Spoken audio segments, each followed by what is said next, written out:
Welcome everyone today to this Knowledge Rights 21 webinar on wrong question, wrong answer, time to rescope the debate on AI regulation. It turns out it's quite a good time to be organising this. Clearly the debate about AI has been going on for quite some time, but with the publication of the draft own initiative report from MEP Axel Voss and the presentation of this earlier this week in the Jury Committee, the Legal Affairs Committee of the European Parliament, these issues are really high on the agenda right now. Now, Knowledge Rights 21, just to give a little bit of background about it, we are a campaign supported by the Arcadia Fund that aims to protect the rights of all to research, education and culture in a digital age, and making sure this contributes to a more competitive, equitable Europe. Now, what's relevant to AI is that AI is not only it's a subject of research, but it's also a massive support for research. Libraries, research institutions across Europe are investing huge amounts, not just in using AI to boost scientific productivity, outputs from research, but also to produce the models, the insights, the outputs that will drive new businesses, new jobs, competitiveness across the continent. Therefore, we have a huge stake in making sure that the way that we regulate AI works.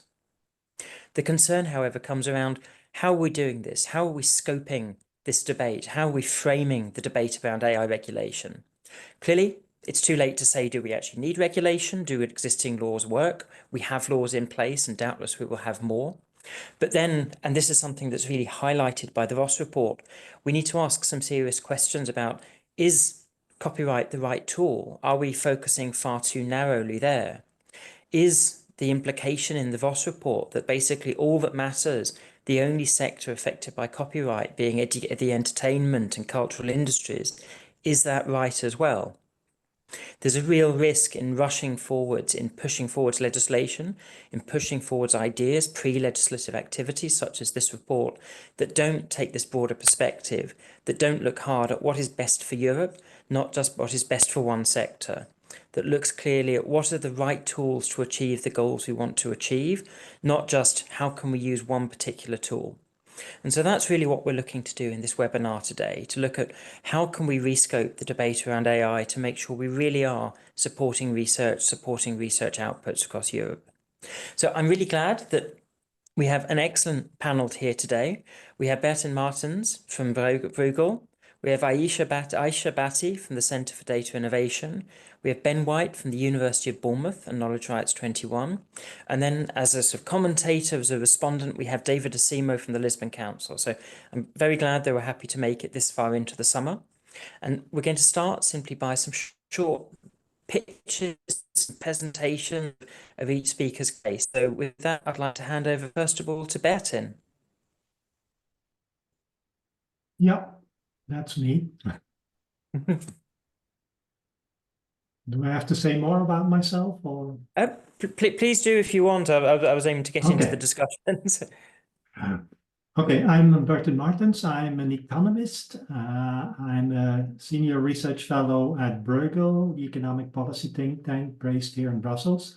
And I focus on digital economy issues. And over the last year, that increasingly means focusing on AI, the economics aspects of AI, including the copyright economics of AI.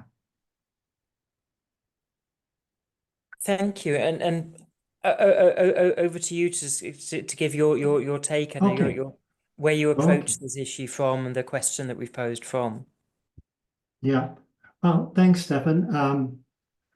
You gave me 5 questions to start with to structure the debate. So I found these questions very useful. So I'll stick to your questions. And your first question was, if you were able to reset the discussions on AI, where would you start from? And I would certainly not start from copyright. AI is an information technology like other digital technologies. And so I would start from an information economics perspective. And so all these information technologies help human beings to overcome our cognitive capacity constraints, including the constraints on learning that we have, on the amount of data and learning tools that we can master. And so then the overall question, the policy question, is how can we adapt our economy, our economic institutions, such as copyright law, to benefit as much as possible from AI. In order to do that, we have to understand the fundamental characteristics of digital technology and AI as a specific digital technology. In my view, what digital did was it introduced a structural shift in the economy. In economics, we are used to think, and we were brought up to think of decentralized markets as being the maximum of welfare that we can achieve, and where every individual collects his own information and processes this and uses it to take his decisions. Digital technology has reversed that paradigm. We've seen that in e-commerce platforms, for example, that collect and pool a lot of data from millions of users and extract additional value and insights from that pooled information. So the value of the pool of data is higher than the sum of values of the fragmented information from individuals. And we've seen that in e-commerce, we see that in social media, we see that in search engines, and so on. Everything that thrives on data analytics. And so this additional premium value on data pooling is what's also important in AI, because we see that in pre-training of AI models, for example, you need large data pools in order to have enough data to train the models. But once you've done that, you have enormous productivity gains and economic benefits from that. And so access to pooled data, or the ability to pool data, is a key issue. And we observe that in other EU data regulations, for example, in the Data Act or the Digital Markets Act, that promotes access to pooled data and allows, creates the possibility for data pooling. But we don't see that in copyright. On the contrary, copyright is still very much focused on individual rights. It favors fragmentation rather than pooling. And so it blocks these economic spillovers and it slows down innovation, at least the way it stands now. And as you already pointed out, it's very much focused on the media sector, the cultural sector. But AI models is no longer about media. AI models have benefit spillovers to the entire economy. The media sector accounts for less than 4% in most modern economies. 96% of the rest of the economy benefits from these AI models. So, of course, copyright holders say we are happy for the rest of the economy to benefit from AI as well, but we need, we claim part of those benefits. We want to have our share in these benefits. And at first sight, this sounds very reasonable. But once you start looking into the practical details of it, it becomes clear that this is not so easy. And so switching over to your next question, the next question you asked me is, do you think that the copyright perspective in Europe is an attractive place to do AI research? And the obvious answer with the current regulation is no, not really. And this is especially true for the copyright regulations. If we look at the AI Act, the code of practice for the implementation of the AI Act, we see three parts. The transparency part is easy. AI models can write their own transparency part. They just have to document how they work. Similarly, for the safety and security part of the COP, well, it's basically a permanent monitoring issue. And again, models can do that on their own. It's copyright that is the biting constraint in the AI Act and in the Code of Practice, because it limits access to data. Now, the copyright, the AI Act and the Code of Practice bet that full transparency in training inputs will solve all these issues. And that reasoning omits transaction costs. If you want to do individual licensing for millions of copyright holders to all the huge data pools that are used for pre-training of AI models, that runs into huge transaction costs. No company is doing that. We see AI companies getting involved in licensing deals, but only with a very limited number of very big companies. And they omit the long tail of small data providers because it's simply not economically feasible to start pricing them, tracking them, and negotiating a license fee with them, let alone paying them that license fee. Axel Voss reports that you mentioned goes the other way. He says we go for collective licensing. We impose a tax on AI revenue, and that will be redistributed through copyright management societies. Of course, copyright management societies will love this. It's additional revenues for them. Who doesn't want additional revenue? But how do you implement this? Again, they will be faced with the problem of how to redistribute that revenue, and they will have to trace all these rights holders and give them part of this. And this will, for them, be an impossible task. They're used to deal with music and movies and books in the media sector, but they have no idea what it means to deal with millions of copyright holders on web pages on the internet. And so it's a well-known thing in copyright that high transaction costs can be a reason to grant an exception. So why not do this for training data and expand the text and data lining exception to a general exception for AI? I think that would be a way to go. But then the question comes, why did some companies already start saying that they are willing to sign up to this code of practice? And we heard over the last couple of days that both Mistral and OpenAI said they were willing to consider signing up. And here is something I think that's playing a role is the rapid evolution recently in AI model training technology. So far, the emphasis was on pre-training data. But what we see over the last year is a rapid shift in emphasis towards reinforcement learning and reasoning in models that start to learn on their own. The pre-training phase is really, you need to learn how to talk. They are natural language models, and so they need a lot of data to do that. But once they get over that stage, they are in a reasoning learning stage, and that's where the frontier is at the moment. And so access to pre-training data may be a sort of a rearguard battle at the moment. And so personally, I'm wondering to what extent is still important, this whole copyright debate there. Does that mean that copyright is off the hook? I don't think so, because the copyright debate will come back once we get to agentic AI or to retrieval of data from many web pages once users start asking questions through their agents to the AMI model.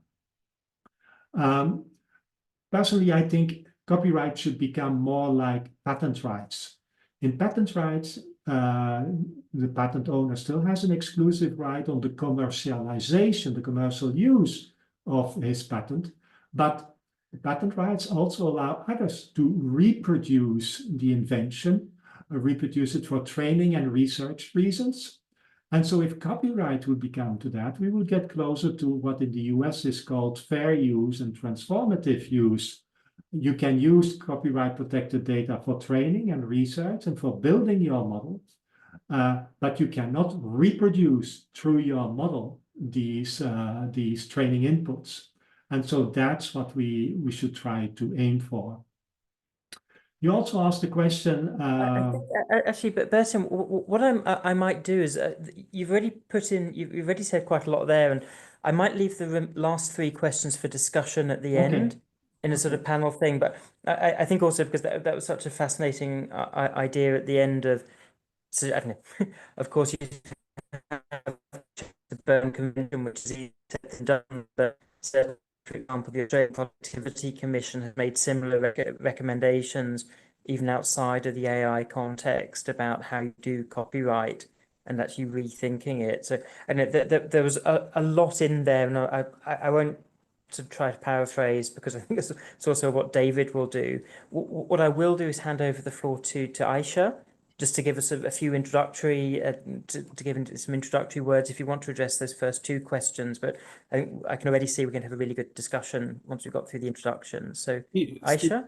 Stephen, you broke up there. Can I suggest you switch your camera off just to maximize your bandwidth? Of course. Yeah, that's sensible. Is that any better? We'll see. We'll see. I'm Okay.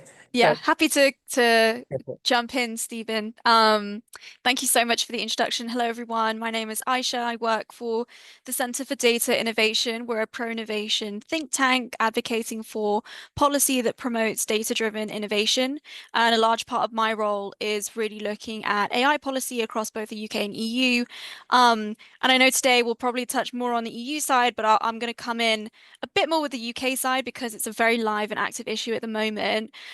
So what I kind of want to talk about is more of the innovation impacts of AI and also the role that copyright plays and how the debate has kind of transpired, not just in the last year or so, but throughout time, to be honest. And the way that we see it is that AI really just breathes new life into old fears.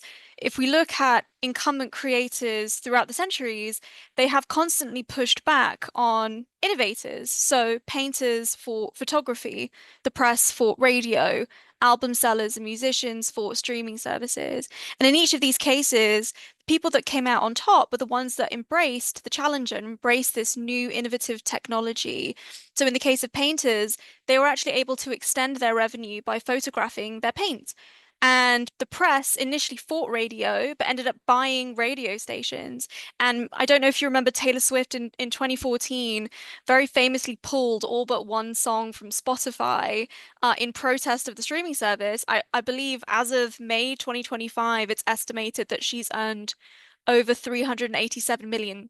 So it's kind of crazy what you can do if you start to actually embrace the challenger. And in this case, AI is the new kid on the block, but it very much represents something that has happened consistently throughout history. And I do think that one of the things that we should really look at with AI regulation and AI and copyright is shifting focus away from looking at AI as something that's happening to creators, but rather something that could happen for creators if they're able to just jump on that opportunity.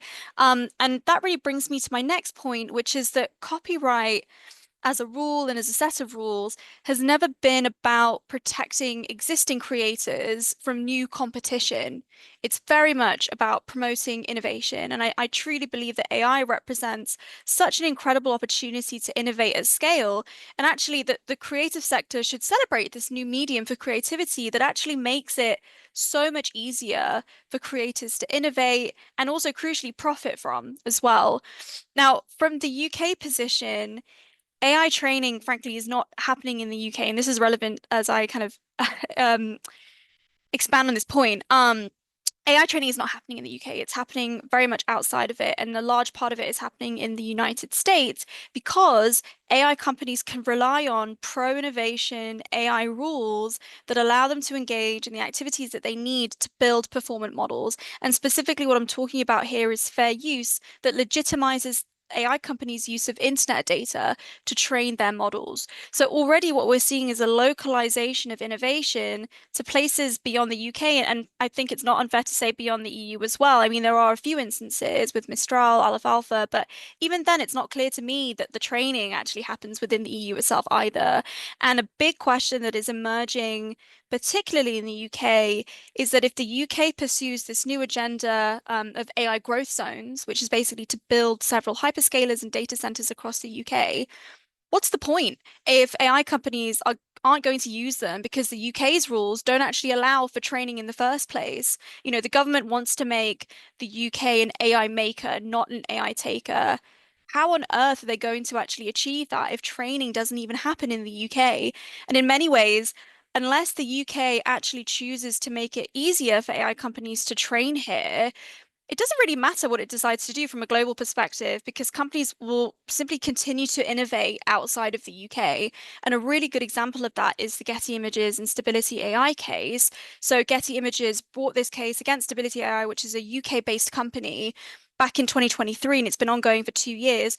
They recently dropped the main substantive portion of their copyright claim, which relates to AI training, because of jurisdictional issues, because Stability AI, a UK-based AI company, doesn't actually train any of its models in the UK anyway. And so the judge doesn't have jurisdiction to rule on that issue. And the case really highlights the limits of copyright because it's a highly localized set of rules and it doesn't have extraterritorial effect. And this situation will happen again and again and again. So if the government wants the UK to be an AI maker, and this applies also in the EU context because it doesn't have very permissive copyright rules, then a key lever that both the UK and the EU can pull is amending copyright to legitimize broad-based AI training on publicly available, lawful internet data that includes data the subject of a copyright. And I do want to caveat that when I say lawful data, I'm not talking about pirated data or hacked data, but it very much includes copyrighted data that has been voluntarily made publicly available. And so I think that if countries like the UK and if the EU can do this, it's not just going to benefit AI training, but a whole host of sectors, including the creative sector and crucially the research community too, that can both rely on performant AI models, but also rely on more permissive rules to undertake their own research activities that engages in text and data mining. So there's a very positive amplifying effect on innovation, all from a very simple lever that is at the disposal of a lot of governments. Excellent. Thank you so much. And I think that first point you made, which I think obviously was also made by Bertins, that the fact that this is arguably a new paradigm and that crucially we're moving from one economic model to another. And so rather than looking simply to preserve previous business models and previous ways of doing things, which has never worked, ultimately it's important to have that movement forward. I think also you raise something that I certainly feel we see within Europe, that there are two very different discussions happening around AI at the same time. One is all about investing in infrastructures and programs and support. But if you also have this parallel debate looking at how can we make it more difficult to carry out training for research, to use AI tools in research and beyond, like we're not going to end up with good value for money. Excellent, thank you. So I will now hand over to Ben to give a little bit of the legal academic research library take before we hand over to David and then on to the questions. Thank you, Stephen. So I guess taking a step back, and as someone that's lived significant parts of their life in East Asia, it's very interesting. And as part of my academic studies, I've kind of compared and contrasted different jurisdictions, primarily Japan, Europe, and the United States, in how they have approached, from a copyright perspective, the challenges presented are presented by artificial intelligence. And it's quite stark, I think, at the policy level, the differences that we see globally. If going back in time, the internet going public in 1994 kind of really turbocharged the knowledge economy or information society. The value of data, the value of processing information went through the roof. And it is no coincidence that America, particularly with its flexible laws that regulate how you use information, have capitalized on copyright reliant technologies, information society central technologies, of which AI is clearly one. Less the legislature in the United States, but certainly the judiciary in the United States is very, very focused on the broader benefits that copyright should bring economy and society. In contrast to European legislatures, it's very clear that in countries like Japan, in countries like Singapore, they have woken up to the fact that all machines, computers upon which the information society and our economy is predicated, copy information, and therefore copyright law runs across the entire economy. And that is something that is very, very clear if you look at the copyright debates in Japan. The legislature is very, very clear that it isn't just about the creative industries. And it's very obvious that European policymakers have not woken up to the societal and economic impact of the internet, of data processing, that they still think that, as we see with the Voss report, as we see with the UK government's various different initiatives, that the stakeholder here around artificial intelligence is the entertainment industry. And as Bertin said, the 96% of the economy doesn't apparently use machine learning and artificial intelligence.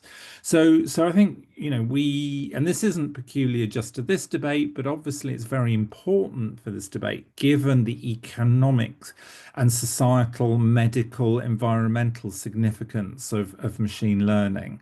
So I think we're in a very dangerous place that our policymakers are not taking a wide view on this, that they're stuck in this pre-digital paradigm that copyright is about singers and commercial authors. I think, another structural weakness that we see in the Voss report in the UK outputs from the UK government is that the oxygen is entirely taken up by generative AI models. And of course, generative AI models that produce outputs which feel and look as if they've been produced by humans are a very, very tiny subset of machine learning models, which are all regulated by copyright because they either train on copyrighted materials or because they analyze copyright material. So again, the entire debate is being dragged by the entertainment industries, who frankly are not interested in other sorts of outputs. And unfortunately, the blinkers are on around in European policymakers that generative AI, as seen by the creative industries, is the entirety of the market when it comes to copyright law. If you look at the INI report that Axel Voss has led on, again, it not only does it show sort of it is legally concerning that it puts forward arguments which are clearly wrong. So, for example, it links, I would say, by talking about the Copyright and the Digital Single Market Directive and Article 3 and Article 4, really with generative AI, it is technically blind to all the other forms of models, which is, I think, very, very dangerous. It also says that the directive didn't envisage training of data. I would say, how did the legislature imagine that text and data mining using neural networks was taking place if it wasn't training data on the neural network? So again, legally incorrect and technologically incorrect. So from a policy perspective, I think the level of the debate in Europe is very poor. Much higher, as I said earlier on, in Japan and countries like Singapore, who have a wider and broader and correct understanding of how copyright is used in a modern economy, which we see very much reflected, I think, in many of the judicial rulings that we've seen around AI, from Google Books cases through to more recently the summary judgments with Meta and Anthropic. Finally, I think it's very ironic that parts of the Commission are talking about simplification, catch up, making Europe a competitive place to do AI. However, the copyright debate is heading in the opposite direction. So whether those two debates at some point will hit reality, or whether they continue in silos, will be, I think, something we should all keep a keen eye out in regards to. Thank you very much. I think summarizes things extremely well. I think it is underlines that point again that you were mentioning at the end that there are two parallel debates and they've not been forced to cross, whereas other jurisdictions, the US, Japan, Singapore, have readily discussed, well, what happens if we do this? And they've opted for research, they've opted for competitiveness. And the work that you've led as well has been really quite powerful in saying, in opting for competitiveness and allowing the use of new technologies in research, for example, this has not been disastrous in any way. I think even, Bertin, you made the point about the 96% versus the 4%, although I know we may touch on later whether it really is a choice between the two or whether this is a made up zero-sum game. Clearly, that's one of the risks that looking at things in terms of copyright brings us. I'd like now to hand over then to David Osimo to offer some initial comments on the ideas, on the positions that have been shared, and then we'll get into the discussion. So, David, over to you. Thanks. It's a pleasure to be here and to listen to these insightful remarks. I wanted to note a few things. Also, I mean, to ensure a little bit a balanced illustration of the reality. I don't want to bash on Europe as, you know, getting everything wrong. I think we have to recognize that some things can work, and the text and data mining exception is one of them. I think policymakers have been in a challenging position, and it's not really because of lack of capacity or lack of sophistication in the debate. I think there is an original sin problem, and that is the idea to regulate AI at such an early stage where, you know, even the definition of AI changed radically over the last 3 years. We are still discussing what is AI. So I think the circumstances are very difficult, very challenging, and the reality is important issues such as market harm are very unclear yet. You know, there is a lot of moral panic, and there is a lot of worry among the population about jobs being taken away and substituted by AI. But the reality is we have very little evidence of actual market harm. There are contradicting data. Obviously, depending on who you hear, this is going to be a fabulous tool to augment the creativity or a disaster reducing the revenues of artists. But the reality is we don't know yet, because this is a game-changing technology that will reshape markets, and we're simply not good at anticipating what the overall impact could be. You know, there is the Jevons paradox. The idea sometimes things get cheaper and commoditized leads to actually a far greater usage of these tools and actual revenue enhancement. So it's really early days. AI is not yet profitable. This is important to remember. You know, we have this idea, we look at these massive numbers. The reality is companies providing AI solutions are not making money, are not making profits yet. And of course, we know from the internet that it can very well be that at the beginning, you know, you don't make profit and then you become a $1 trillion company. So it's just a reality. But this is the reality at this stage. You know, the billions that we talk about are not profits, they are investment, they are evaluation, market evaluation. And the other thing, I think it's important to understand the thinking behind the discussion. And I think we have to recognize, I agree with everything that has been said, and I absolutely advocate for greater access to training data and more sensible copyright rules. But we have to understand the context here. And you know, we have had this discussion for ages, and the reality is that the political context has changed, has gotten worse. Any Schumpeterian argument is far weaker today than it was 20 years ago. The idea that, you know, there is creative destruction and at the end we will be better. We know that you know, we have elections, and we know that the Schumpeterian arguments are very hard to win an argument. We have to recognize and to address people's concern. People are genuinely scared. Artists and people working in cultural industry, people are genuinely scared, and they are looking for answers.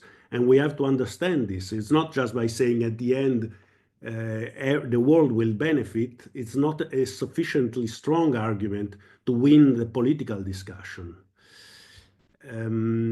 Also, another area another important context point for me is any disruptive technology leads to panic and to desire for control. And we have seen this in data analytics, in personal data. Europe has reacted with very strong consent rules that fragmented data pooling and introduce a lot of friction into the system, and sometimes actually ultimately prevent any meaningful conflict because of the sheer size of and bureaucracies involved.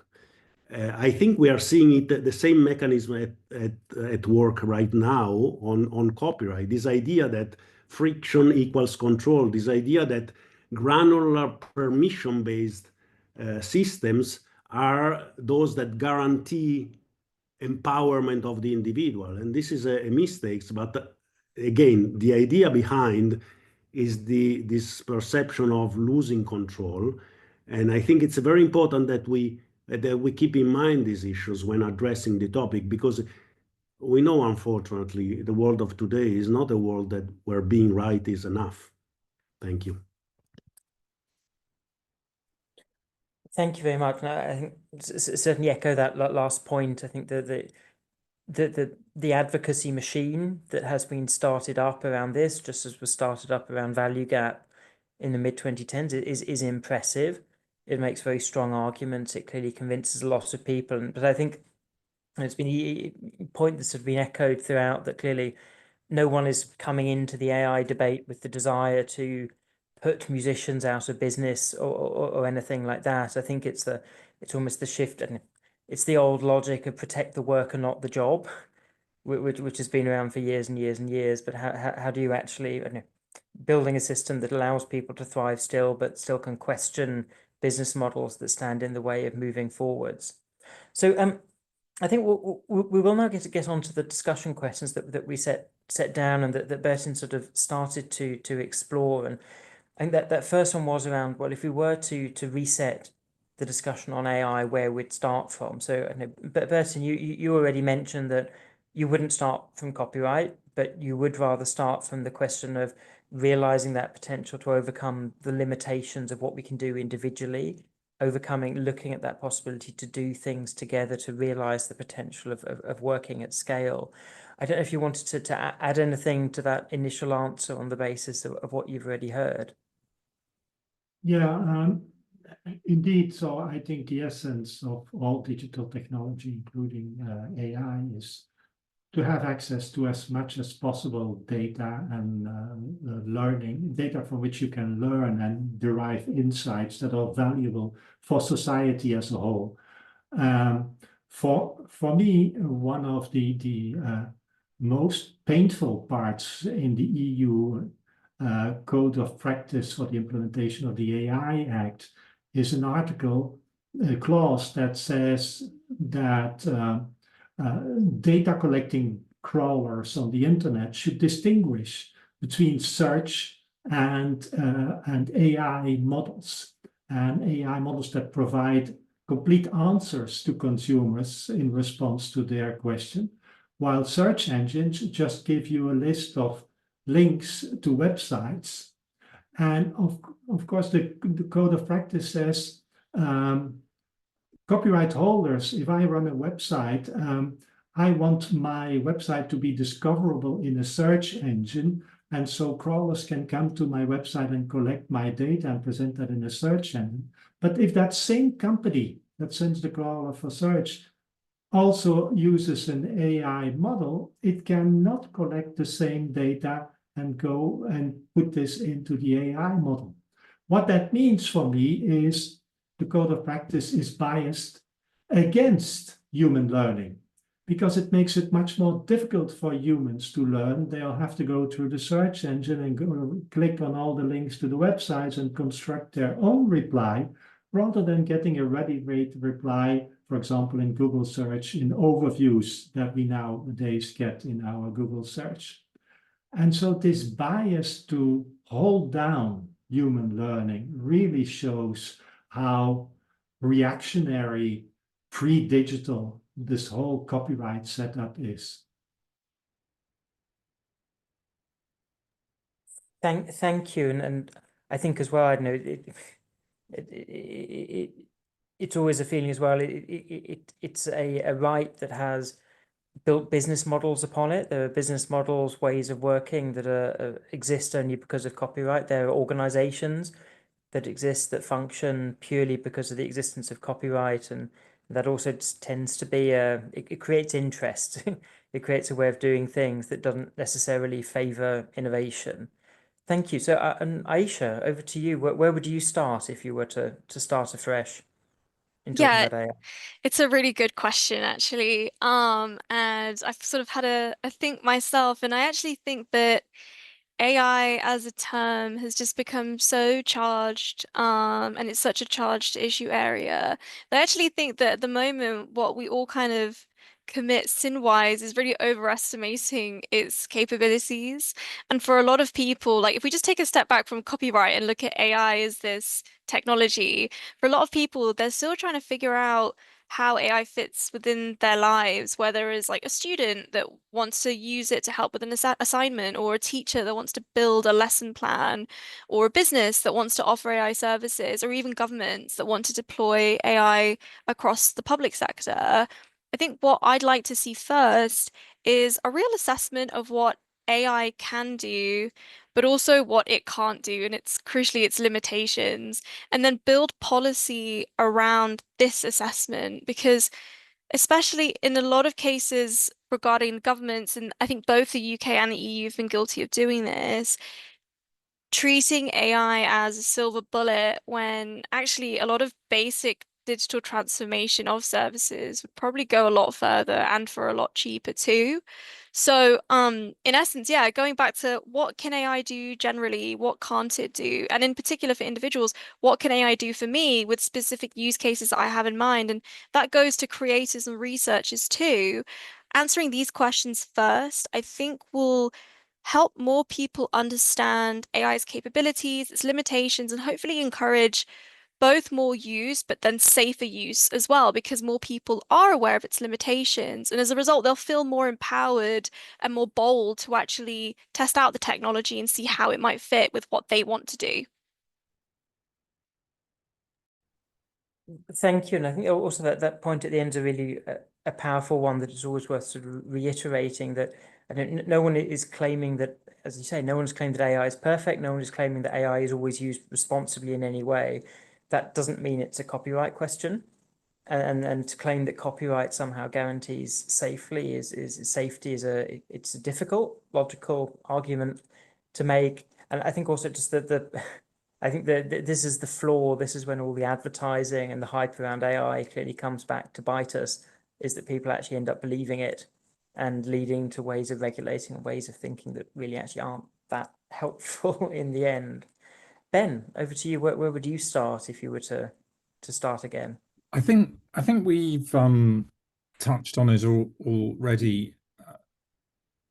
You know, if you are creating a policy, it is standard practice to look at the impacts of the policy that you're developing, and that requires analyzing the individuals, types of individuals, sectors of the economy, etc., that are affected by any changes in policy. And in copyright never does this.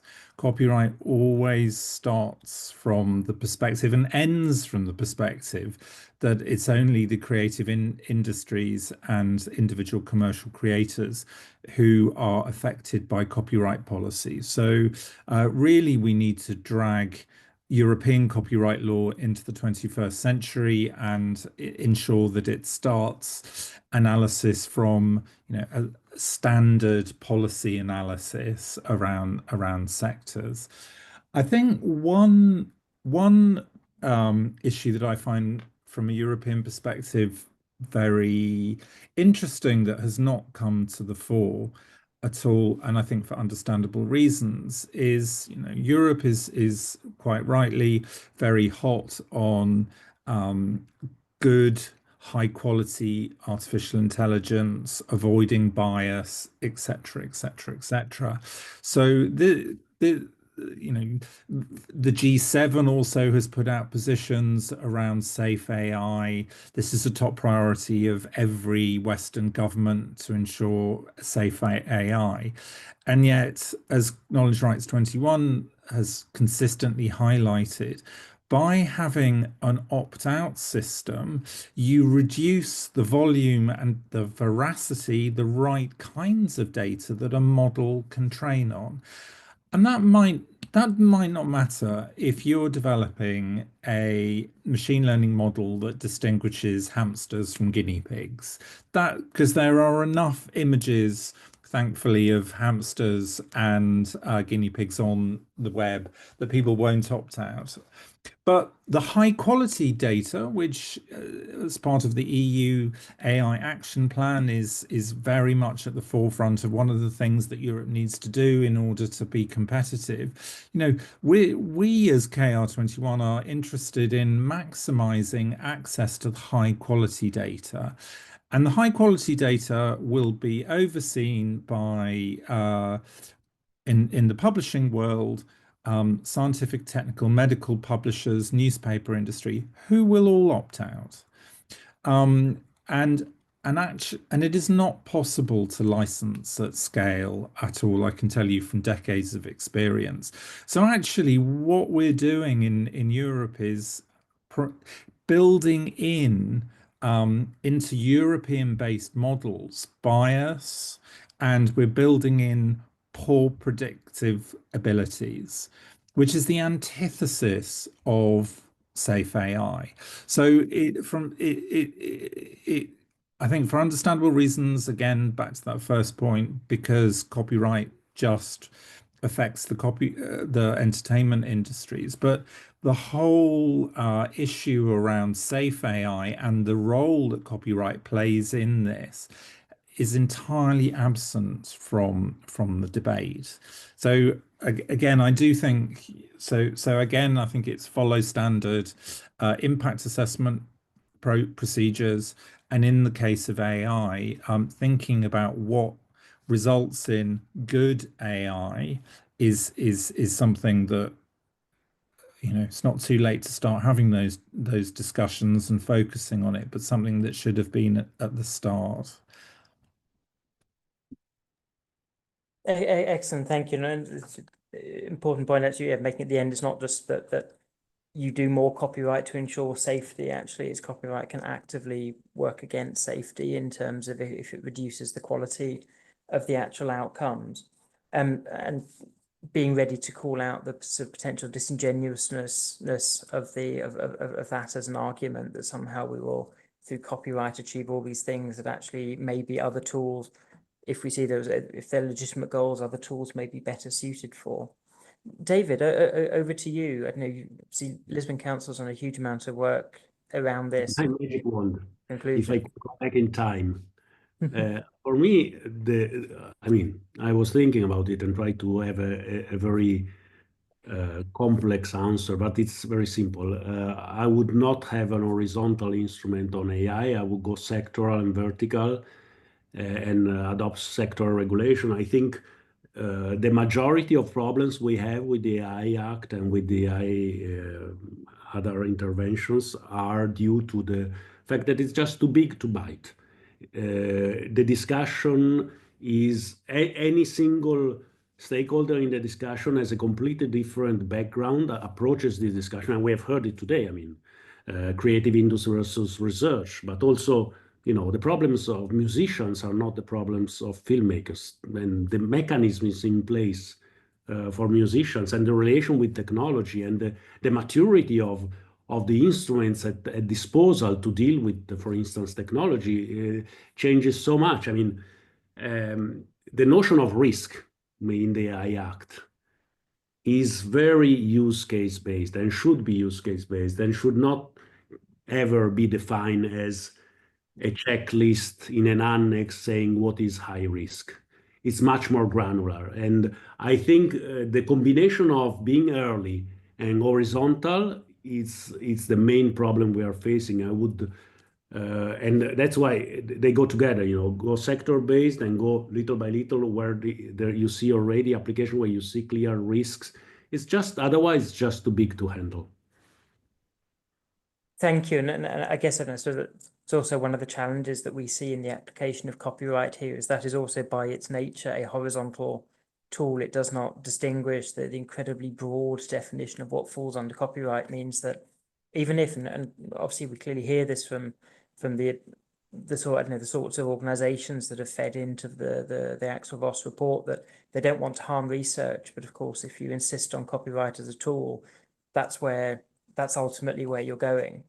So I think we'll move on. So just sort of to summarize what David said, a journalist actually said to me, which I think is right, we've got one legal instrument to regulate electricity. Electricity has numerous applications across economy and society. It doesn't have one law that regulates everything. So yes, I think kind of AI is the same as electricity, sort of is quite a good parallel.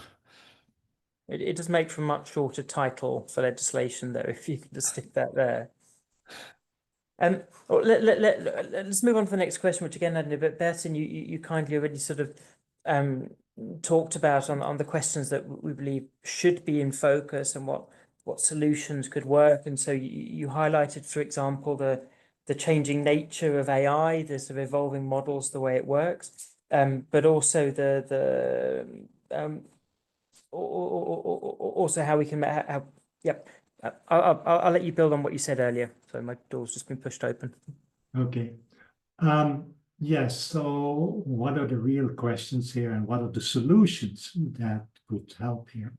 I see several options here. One possible solution, and that has already been discussed in the literature, is to go for a wider text and data mining exception in copyright. That would open up more for research and learning. That would get rid of opt-outs, for example. Yes, that would be what I would call a narrow solution. It's still very much copyright focused. It's still very much media sector focused, but it would be a step forward, I think. A more far-reaching solution is what I suggested earlier, is that copyright should become more like patent rights, where a patent right holder has the exclusive right to the commercial use of his patents, but others can learn from that patent. They can use it for research purposes and learning purposes and build on that to build new products that differ from the original patents. And so that would bring us closer to the US fair use, transformative use view. It would enable use of copyright protected material for pre-training of models and perhaps also at later stages in the training. Yeah, all these solutions require a reform in copyright law, and in the EU, I think this is very difficult. The last time the EU tried to put in place a new copyright directive, it took 10 years. And if we have to wait another 10 years, AI technology will have fundamentally changed, and perhaps this whole debate that we now have on access to training data, pre-training data, will be over. I was looking the other day at some research by Epoch AI, and they predict that basically by 2030, all training materials will have shifted to reinforcement learning, and models will learn among themselves. And there's no need anymore, or very little need, to access human-generated data. So I'm not sure whether this is likely, but it is something that we have to bear in mind as a possible solutions. So maybe the best thing is to just continue as we do and wriggle around and try to avoid some things. And I think this is fundamentally what AI developers are trying to do at the moment, both in the US and the EU. When Mistral and OpenAI signal their willingness to sign up to the EU Code of Practice, what they're basically counting on, it will take a couple of years before this really starts to bite. And by that time, maybe we don't need all these copyrighted data anymore. And similarly in the US, so this transformative use debate, before it works its way through courts, it will take several years. By that time, we find other solutions and we don't need it anymore. And so, yeah, I don't think we have a neat legal solution to solve this issue. No, and it's like with many things around copyright, you can argue that the suggestion that there is a need is also constructed in some ways, even if it's obviously very heavily held. I know I said this earlier. I like the patent argument. Also, obviously, a key thing with patents is you choose to apply for it. No, it's not something. It's a great way of avoiding the problem with copyright. That a lot of stuff that no one ever intends to exploit is covered, and obviously we shouldn't forget the fact that the data itself is not protected under international copyright law as mere facts either. I'm going to hand over to Ayesha for your take on what are the questions that should be in focus and what answers, what solutions could help. Yeah, I've got a few questions that I've put together. So, in addition to what I had mentioned earlier about asking ourselves, well, what is it that we actually want to achieve with AI, and what do you want to get out of it? I think a question that would be useful, at least from a legislative perspective, just bringing it back to focus the discussion around AI regulation, is really asking what existing rules could capture some of the risks that AI poses already.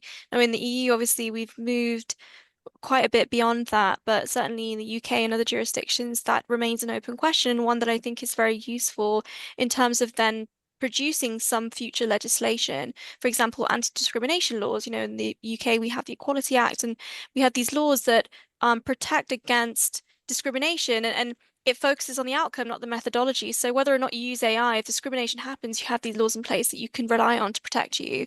And that applies across several different sectors, like the financial services industry. It's heavily, heavily regulated.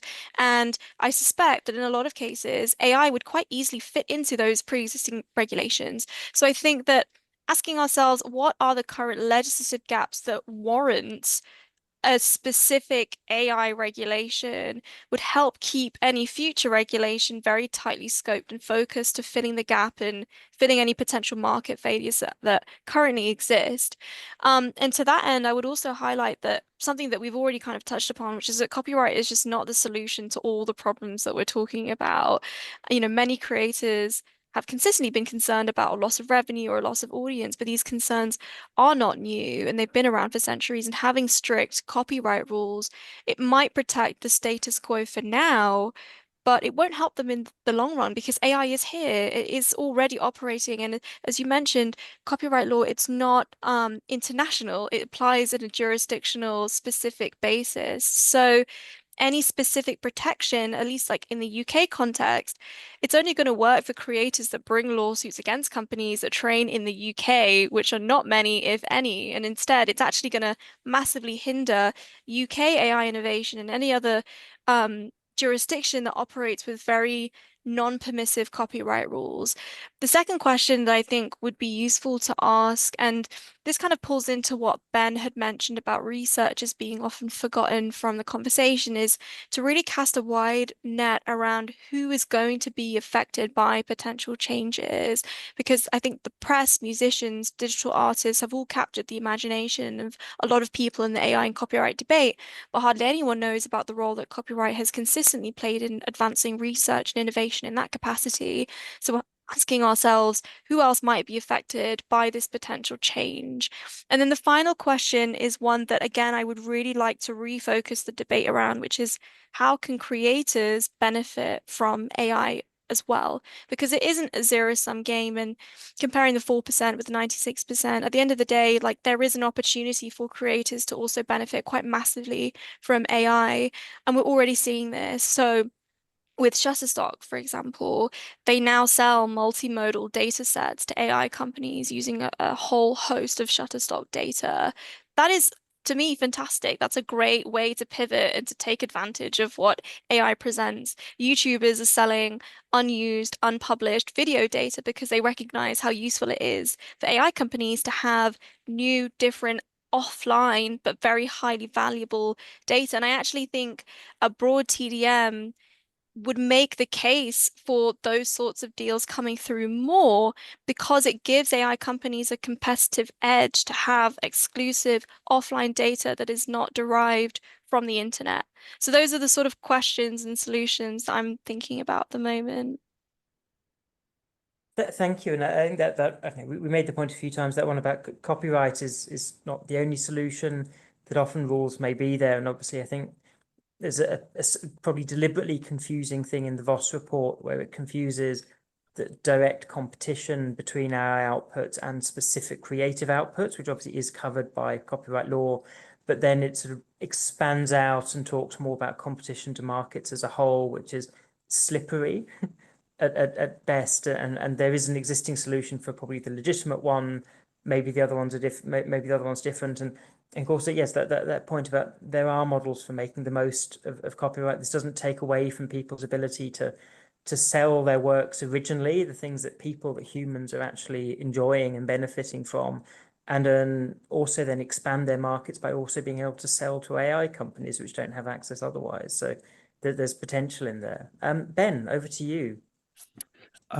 Picking up on a point that Ayesha said, which I absolutely agree with, is although we know this might not translate abroad from the UK, but although we know that King Canute didn't really try and stop the tide coming in, trying to stop AI technologies in Europe is clearly trying to stop the tide coming in. It is not going to happen.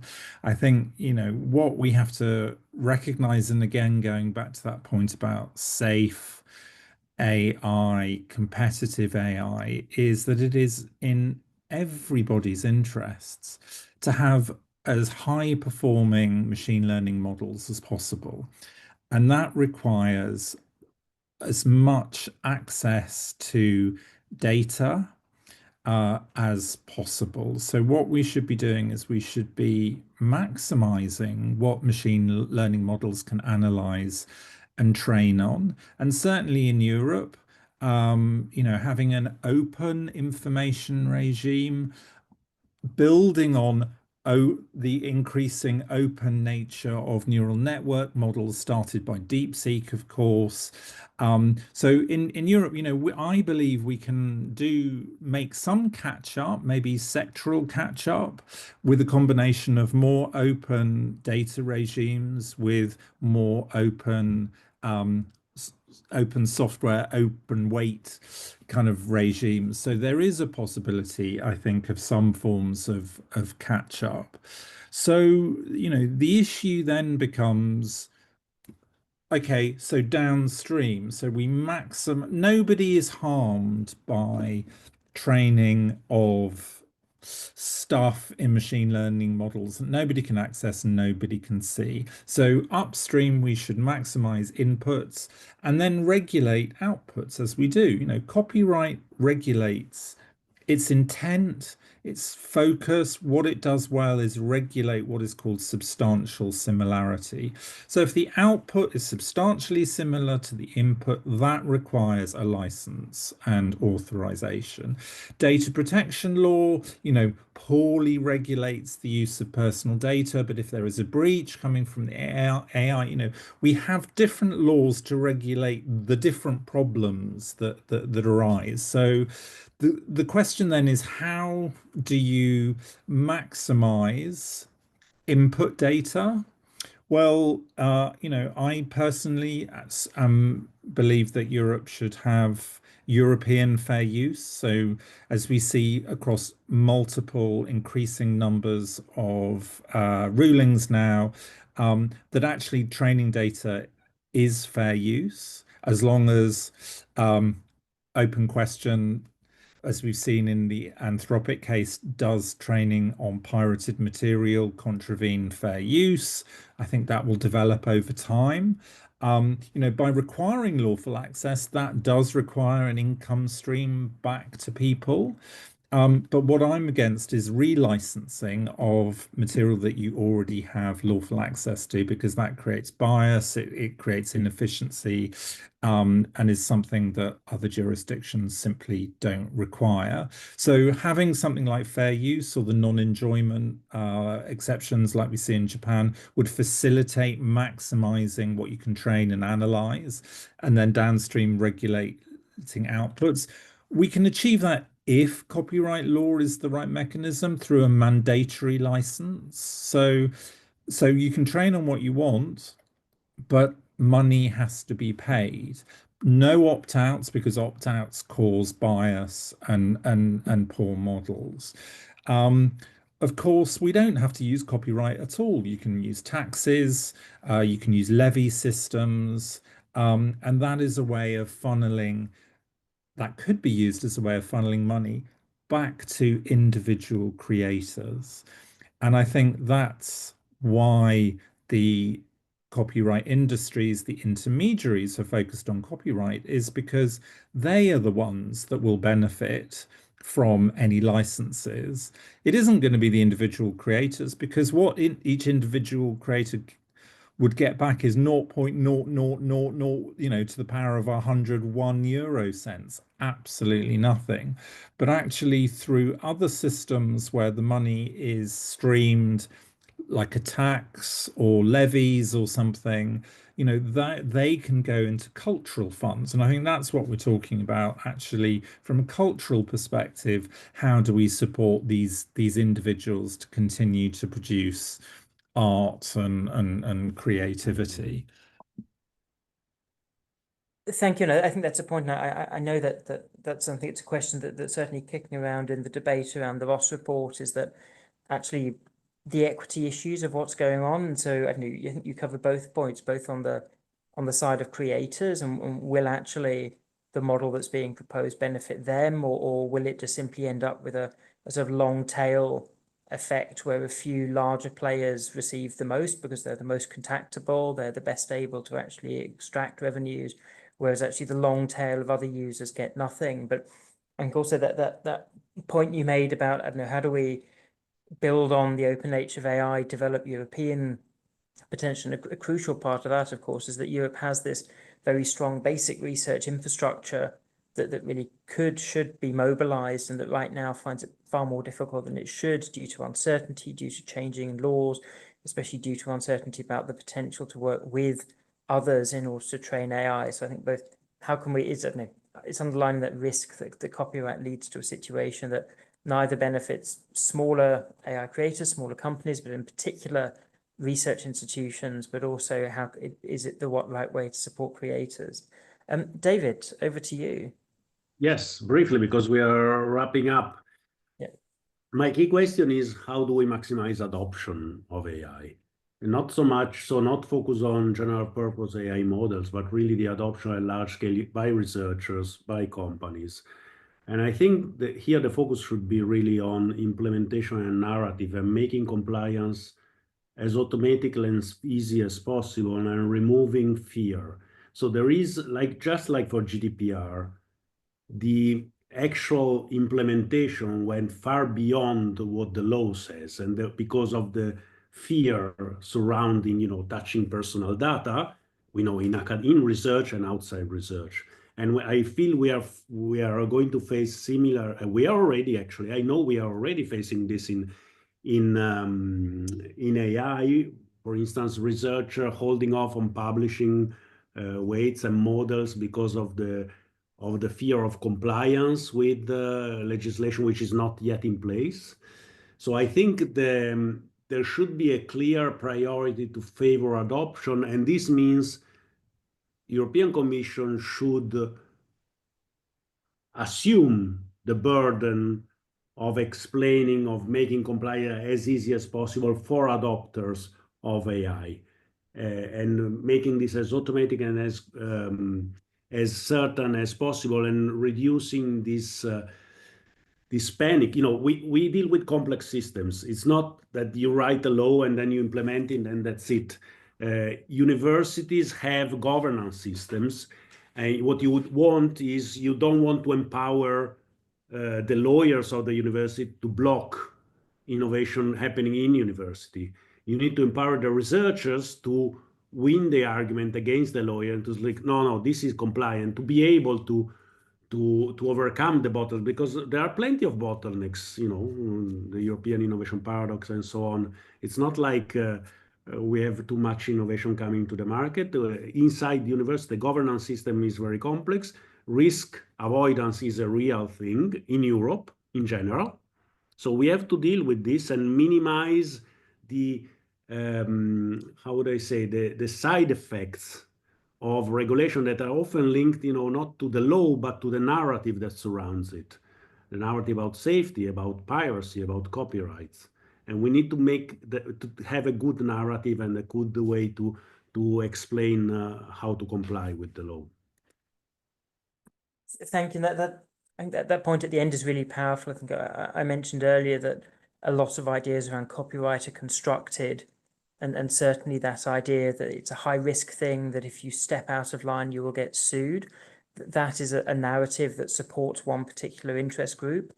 It's not helpful overall.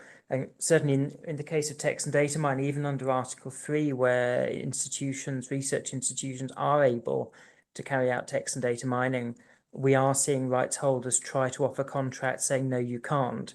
And despite there being expressly barred, expressly not possible under the directive, that's what's happening anyway. And that has a chilling effect. So I think that idea, whether it's through some sort of clear carve out, some sort of clear limitation on liability for doing things is potentially helpful. Of course, respecting that especially in research institutions, there are protocols, there are ethics in place. I don't know, none of this stuff is taking place in a complete regulatory vacuum without any structural rules to stop crazy things happening. So as David said, we are moving towards the end. We've got just over 10 minutes, but I think you'll have guessed we shared some questions in advance with all of the panelists to answer. We're not going to get through all of them, but I think all of them focus a little bit on the comparison between Europe and other parts of the world. And this question has been brought up by a few speakers, Ben in particular. And so, I don't know, to what extent does the fact that the approach we're taking does not seem to be one that prioritizes simplification, that it's not necessarily one that is consistently trying to make the EU an attractive place to carry out AI. Other countries are arguably doing things differently, and especially some of the court cases we've seen. So I guess just summarizing those three questions into one, I think from your work, from your look at other countries, what is the one key lesson that you think we can bring in and that you'd hope that European lawmakers will consider as they debate, as they put forward their amendments on the Voss report, but also on any upcoming legislation around AI? Shall I start? Bertin. Yep. Yes, please. Yeah. Sorry. Starting from the EU and looking to other countries, I think a first step for the EU would be to admit that there is a licensing transaction cost issue, and that collective licensing, as suggested by the Voss report, is not necessarily a feasible solution. I think the UK has admitted that in its policy debate, the EU not yet. I would hope we would reach that stage. The second thing is that in the US, we have this debate on transformative use, and fair use, transformative use. I think that would also be a step forward, but the copyright law setting is very different in the US from what it is in the EU. We are unfortunately stuck with this fundamental rights for creative creators, this private rights, fundamental rights view is what is stopping us from moving to see copyright as an economic policy tool to promote innovation. But since most AI models are produced in the US, and virtually all of them, I'm not sure any AI frontier AI model is trained in the EU right now. It's there where the action will take place. And if the US decisively moves over to transformative use, I think it's game over for the EU. Its copyright AI game is over. Either we align with the US or we drop out altogether. We can, of course, invoke extraterritorial provisions in a recital of the AI Act, but I do not think this will stand up to legal scrutiny. It will take another couple of years of courtroom debates, and in the end, the copyright is territorial right, and it's likely to remain that way. The best thing would be to recognize and to move towards Japan and say, make a distinction between end use for enjoyment and end use for intermediate learning or research purposes. I think that would be my ideal solution, but I'm afraid the EU is still far away from that. That would require a complete change in the text and data mining copyright law. And again, that runs into the obstacle that it will take 10 years in the EU to change copyright law. And by that time, this entire debate may be over. Well, maybe not. Maybe we have another workshop in 10 years' time on this. I don't know. It always feels that AI is an issue that sometimes comes in waves. I think Will Smith was making money out of AI titled films a good sort of 15 years ago, and then it went away and then it came back again.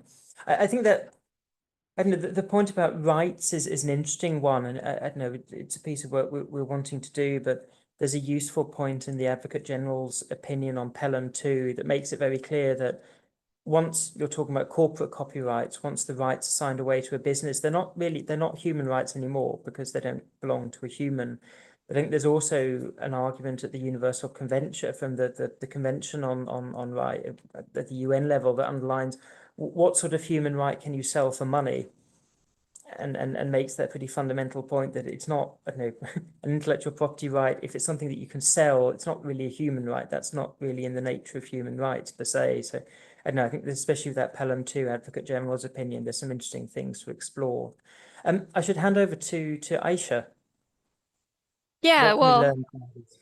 I think building from what Bertin said, like we need to find a way to attract AI companies to come to the EU. Europe is super concerned about competitiveness, and attracting AI companies to build and scale across the EU is the way to do that. And that starts with permissive rules. That doesn't mean we disregard safety, but it does mean we get a lot smarter about how we regulate. And if you look at jurisdictions that are being smart, it's the ones that are looking at pre-existing rules and building voluntary frameworks on top of that, like Japan, like Singapore, like India as well. In the case of copyright in particular, I think what it means is focusing less on AI inputs and regulating AI inputs and looking more at how we can enforce copyright against AI outputs. But, let AI train to begin with. And I think that the outcomes of the Anthropic and the Meta cases are right and are largely consistent with how people anticipated fair use to apply. AI models are transformative. AI training on internet data is therefore legitimate to achieving that transformation, provided companies don't use pirated data as part of their training data sets. But in some ways, this is the issue with a case-based system, is that you get a huge amount of flexibility, but you don't necessarily get certainty. And I actually think that this creates a really good case for statutory changes, both in the UK and the EU, that would really make these destinations very attractive for AI companies if we had a statutory change that legitimized AI training, i.e. a broad text and data mining exception that applies in commercial cases, non-commercial cases, for both research, for profit, whatever. But I think that would really make a business use case for AI companies to come over. And as a result, everyone would have access to very highly performant models. It would contribute back into the economy. It would allow creators to play with these new tools and then try and adapt in a way that allows them to also benefit and profit from. Excellent. I think that point about actually, applying the idea, the concept of smart regulation, which is obviously sort of oversold and overused, but this is what is one of those areas. I think that's going to be one of my sort of summing up points at the end. So thank you. On to Ben. Just picking up on Bertin's point, I think it is game over. It is very clear that for data analysis purposes, that machine learning is transformative use. We have decades of intermediate copying rulings, intermediate copying doctrine in the United States, which basically says if you're copying and what you produce and is communicated bears no resemblance to what you've copied, that is fair use. So I think it's very and the meta ruling and the Anthropic ruling basically just continue a decades-old tradition around intermediate copying. And in those cases, there is no substantial similarity in the output. So I think it's very clear the sense of direction we're getting around generative AI, and I would say other forms of AI. It is clearly a transformative use. So moving to Europe, I'll just give a couple of examples. I've tried to negotiate licenses for text and data mining with large household names, not possible. But let's take a BBC stat of 5 days to get a simple permission. So if you're a company based in the UK, or if you're based in the EU and you want to analyze 100 websites and they've all opted out for what products and services they're launching and when they launch them, not copyright information, but you would have to write out to them, and it would take 5 months to get permissions based on 5 hours per permission for one person. No permission would be required in the United States, Singapore, or Japan. So that just makes no sense at all. In Europe, 80% of research is publicly funded. Having to relicense publicly funded research is perverse. Let's look at the development of the coronavirus. And we know that university medical researchers, hospital researchers worked with pharmaceutical companies, and they sped up. They used machine learning to identify the different spike proteins and which would be useful to hone in on. So they sped up the entire research cycle to develop the corona vaccines. They used the internet certainly for deciding where to deploy and where vaccine skepticism was high. All that in Europe would require, if you're a commercial company, permission.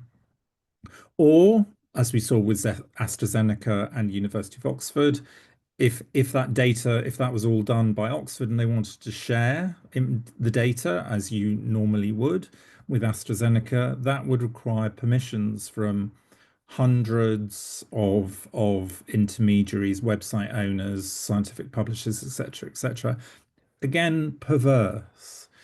All of that is in the public interest, and none of that requires permission in more forward-thinking copyright regimes. Excellent, thank you. I think that highlighting that really key research example that literally was a life and death one around the vaccines, and that sort of the key importance of not imposing transaction costs, which I think has been underlined a few times. It's not credible to claim that they don't exist. They clearly do, and they have an impact. David, over to you. Yes, I agree with everything that has been said. I just want to say copyright is not mentioned in the scale-up strategy of the Commission. Commission just launched it. And I think this shows the problem. If you look, the only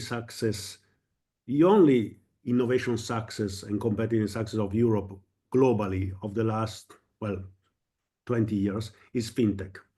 And fintech was a success story not because of a startup and scale-up initiative, but because it created the necessary condition, a single market and data portability.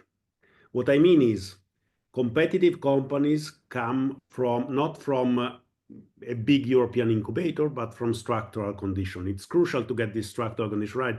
It's crucial that you get structural conditions tend to favor insurgent versus incumbents all across the board, not by developing a new venture capital fund at European level, by adjusting the structural regulation all across the board to encourage these fast-growing companies. And we should do the same with copyright. We can talk a lot about the problem of access to finance for European scale-ups, because it's easier to solve by policymakers. It's easier to understand. There is need of public money. Or it's not exactly like this, but what we know from history, from recent history, is that when Europe has scaled up, it has been when it introduced brave, bold structural changes, which, by the way, were introduced by bureaucrats which understood the market very well, not by entrepreneurs coming inside government to reform the government. The European Banking Authority is full of bureaucrats, but they did a fantastic job to understand the market and to make changes that could really deliver an impact. And I think this is where copyright should be right now if you want Europe to be globally competitive. We need to introduce the change that really can make a difference more than, and allow me to be bold and a bit unpolite, more than a scale-up strategy. Thank you. I think that it's a really powerful point to end, and I think it sort of underlines one of those issues you've been talking about throughout. There's just this disconnect so often. I think what you say there underlines is quite how big Europe's copyright blind spot really is, and it's something that systematically comes across. That I don't know, paraphrasing Meatloaf, I would do anything for competitiveness, but I won't reform copyright. It often seems to be going a little bit in that direction. So we are at time. We started a little bit late, but I think just trying to paraphrase some of the sort of summarize some of the arguments that have been made. I think a crucial one is that change is already here. This has already happened, and so the choice for Europe is very much, I don't know, do we sort of close our eyes and ears and pretend it hasn't and try to carry on as if before, or do we actually try and ride this, make use of the strengths that we have, that research framework that we have, in order to make the most of the potential of AI? This is not clearly to deny the importance of issues around safety, around equity, around the need to continue to have a strong creative economy, strong creativity, pushing things out. But in order to do that, we need to regulate smartly. We need to regulate in an ambitious way, in a bold way. We need to avoid dumb regulation. And the problem is that if we take this, if we take this incredibly sort of fixed and very narrow perspective of what matters and who matters in regulation, and if we only see copyright as the tool that we have and ignore all of the costs of it, then ultimately we are doomed to miss this huge opportunity to achieve some of the goals that we have. And I think, as said, this is one of those areas where we are at risk if we follow the approach that's being promoted in the Voss report. We do risk having this sort of dumb regulation that really doesn't allow Europe to take advantage of this thing that is already ultimately happening. So with that, I just want to say thank you very much to all of our speakers, to Bertin Martens, to Ayesha Bhatti, to Ben White, and to David Osimo for all your support. Obviously, we'll be putting the recording up on our website very soon. You can try and use AI to summarize it if you want to get the messages out, but we will also be doing our own news story on the website. So with that, thank you everyone for coming along. Thank you once again to our speakers, and I wish you a very good summer.